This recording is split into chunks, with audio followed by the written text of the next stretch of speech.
네, 코로나 방역 상황을 좀 짚어보겠습니다. 하루 확진자 7,000명대를 기록을 했고요. 위중증 환자도 800명대를 넘겼는데요. 이거 정말 괜찮은 건지 이재가 한림대 강남성심병원 감염내과 교수 연결해서 도움 말씀 들어보겠습니다. 나와 계시죠, 교수님? 네, 안녕하세요. 상황의 심각성을 어떻게 봐야 되는 겁니까? 이제 뭐, 한계에 다다랐다는 얘기부터 이미 지난주에 들었던 부분이고, 네. 지난주에 더 강력하게 요청을 했었는데, 이제 절충점 정도로 받아들여져서 네. 시작이 됐거든요. 예. 그래서, 정부의 상황 인식이 조금, 이제, 좀- 너무 낙관적이 아니었던 거 생각은 들고요. 아, 그래요.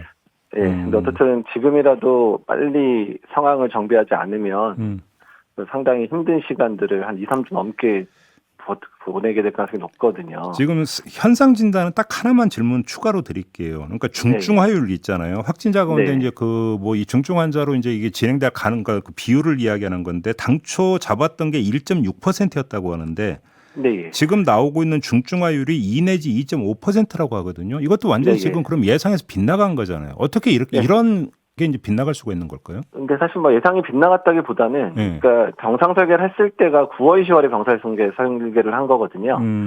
그러니까 그 부분은 뭐 정부 차원에서도 뭐 그때 1.6%였던 걸 어떻게 바꿀 수 있는 건 아니잖아요. 예. 근데 다만 예상 밖으로 이제 백신의 효과 감소, 그러니까 특히 중증 예방 효과 감소가 빨리 나타났던 부분들은 사실 뭐 정부뿐만 아니라 전문가들도 이 정도일 줄 예측 못한 부분들은 다 같이 반성해야 되는 부분입니다. 그래요? 이거는. 예. 알겠습니다.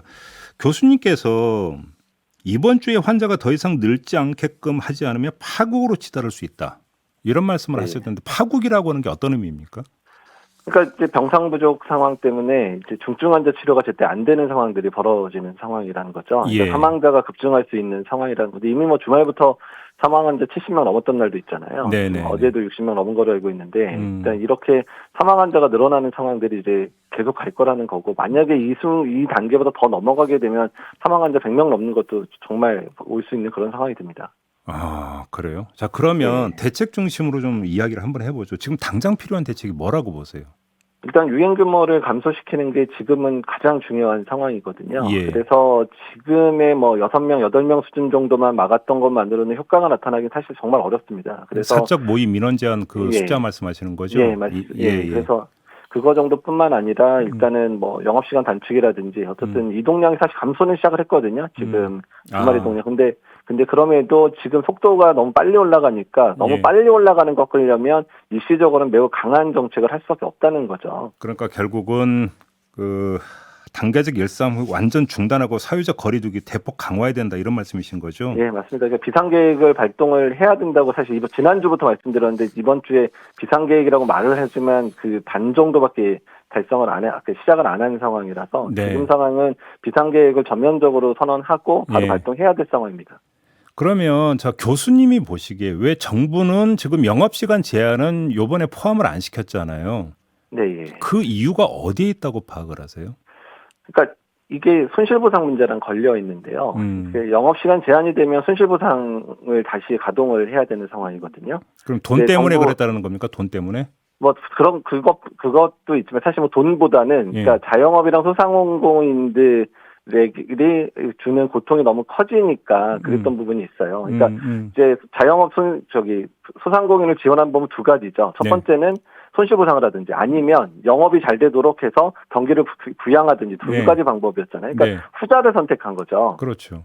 근데 지금 상황은 악화됐기 때문에 이 부분들에 있어서 확실하게 손실보상을 약속할 수 있는 상황이었다면 오히려 쉽게 들어갈 수 있고, 또 소상공인이나 자영업자들도 정부가 지금까지 그런 손실보상을 제대로 했다면 그런 부분에 대해서 불만을 토로하진 않았을 거거든요. 그렇죠. 그러니까 이제 신뢰감을 잃은 부분들이 있으니까 어쩔 수 없이 후자를 선택할 수밖에 없었다는 겁니다. 근데 지금 뭐 현실이 지금 몇백만 원 손실을 봤는데 그 정부에서 딱 그러니까 준다는 손실보상금이 10만 원이다. 뭐 이런 이야기가 지금 계속 나오고 있으니까 이런 식으로는 그러니까 그런 부분이 문제라는 거죠. 그러니까 이미 소상공인과 자영업자의 신뢰를 잃었다는 거예요. 손실보상 부분에 있어서요. 알겠습니다. 요거는 뭐 정부 관계자나 이런 사람을 불러서 다시 한번 좀 따져 물어야 되는 부분인 것 같고요. 예. 그럼 방역적 측면에서 볼 때 교수님이 보실 때 인원 제한은 몇 명으로 더 줄여야 되고 영업 시간은 몇 시로 끊어야 된다고 생각하세요? 인원 제한은, 그러니까 지금 제 생각에는 예전에 우리가 작년 12월에 위기가 왔었을 때 했었던 2.5단계 수준까지는 가야 되는 상황이 된 것 같거든요. 예. 그러니까 그렇다 그러면 이제 인원 제한은 뭐 4명. 4명. 4명. 그리고 영업 시간은 뭐 10시든 9시든 당기는 상황들을 아이고. 해야 되는, 하는 정도로 해서 일단은 이동량이나 이런 부분 확하고 그다음에 재택 근무를 활성화시켜서 적어도 이제 절반 이상은 재택근무를 시킨다든지 이런 상황들을 일단은 해서 2, 3주 정도 유지해서 빨리 숫자를 꺾어서 중환자 의료체계가 복원되면 바로 풀 수 있거든요. 그러니까 기본적으로 조금씩 풀어낼 수 있고 또 그때 되면 예방접종의 3차 접종과 그다음에 청소년 접종도 뭐 얼마나 올라갈지 모르겠지만 어쨌든 3차 접종이 어느 정도 속도를 감을 낼 수 있다 그러면 그때부터는 조금씩 다시 완화할 수 있는 국면을 맞이할 수 있는 거거든요. 그러니까 교수님 말씀은 그 찔끔찔끔 하지 말고 조일 때 확실하게 조여서 딱 판정난 다음에 다시 푸는 게 낫다 이런 말씀이신 거잖아요. 예, 그래서 사실 단계적 일상회복이라는 거는 어떻든 위기가 오면 조였다가 다시 우리가 감당 가능한 수준의 거리두기가 어느 정도인지를 일종의 조정하는 작업들이거든요. 그러니까 지금 했던 작업이 너무 많이 풀었구나, 이건 지금 안 되겠구나 하면 좀 조여서 어느 정도 안정시켜 놓고 다시금 조금 다시 풀어가는 방식으로 가서 이 정도 수준이면 그래도 우리가 감당 가능한 수준의 한 확진자, 중환자 발생하는구나, 이 기준점, 균형점을 찾는 과정이라고 보셔야 되기 때문에 그러니까 지금 잠깐 멈추는 거를 정책 실패라고 볼 수 없다는 겁니다. 그러면 그러니까 지금 뭐 그 말씀하고 연결이 될 것 같은데 위드 코로나로의 전환이 너무 섣불렀던 거 아니냐라고 하는 비판은 결과론적인 비판입니까 그러면? 그러니까 어떻든 가야 되는 길은 맞았잖아요. 어차피 계속 이렇게 살 수는 없었으니까 가야 되는 길은 맞는데 다만 단계적 일상회복 시작할 때부터 모든 전문가들이 쉽지 않을 거라고 말을 했었어요. 왜냐하면 어느 국가의 모델을 우리가 따라갈 수 없었거든요. 그러니까 우리나라의만의 길을 찾는데 한번 열어봤는데 이건 안 되겠네. 그러면 좀 조이고 그래서 그 균형점을 계속 찾아가는 과정들을 할 수밖에 없다고 얘기했는데 정부는 그렇게 생각 안 했는지 모르겠어요, 솔직히. 그냥 계속 이렇게 하면 낙관적으로 잘 될 거야. 그래서 내년 1, 2월 정도 되면 뭐 완전 일상회복 될 거야. 이렇게 생각했는지 모르겠지만 사실 어떤 전문가도 그렇게 될 거라 예상하지 않았었거든요. 제가 이제 분명히 기억하는 게 위드 코로나로 전환할 때 정부 관계자나 전문가나 어떤 거 똑같이 했던 말이 확진자 숫자는 이제 그리 중요하지 않다. 중요한 것은 위중증 환자의 숫자다. 이런 말씀을 계속 하셨거든요. 네, 맞습니다. 그런데 미국의 한 통계 사이트가 밝힌 걸 보면 위드 코로나로 전환한 국가 가운데 우리나라만 치명률이 증가 추세다. 이런 분석 자료를 내놨다는데 이걸 어떻게 봐야 되는 겁니까? 근데 그건 일시적인 상황일 수밖에 없고 사실 우리나라만 그런 거는 아니에요. 그러니까 싱가포르 같은 경우도 치명률 다 올라갔었거든요.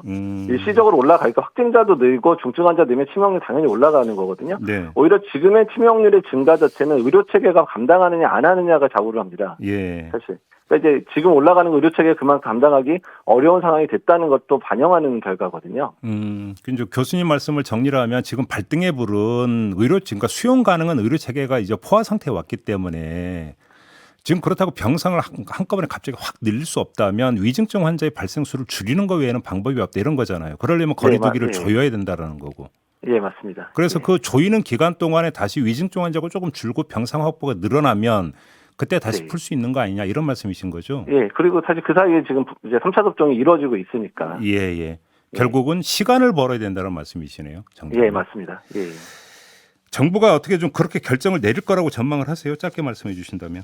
예, 오늘 뭐 이제 의료방역분과 회의도 열리기 시작하고 뭔가 변화의 조짐은 있습니다. 일단은 알겠습니다. 위기 상황에서 이제 빨리 움직여야 될 것 같습니다. 알겠습니다. 자, 말씀 여기까지 드릴게요. 고맙습니다, 교수님. 네, 감사합니다. 네, 지금까지 이재갑 한림대 강남성심병원 감염내과 교수였습니다.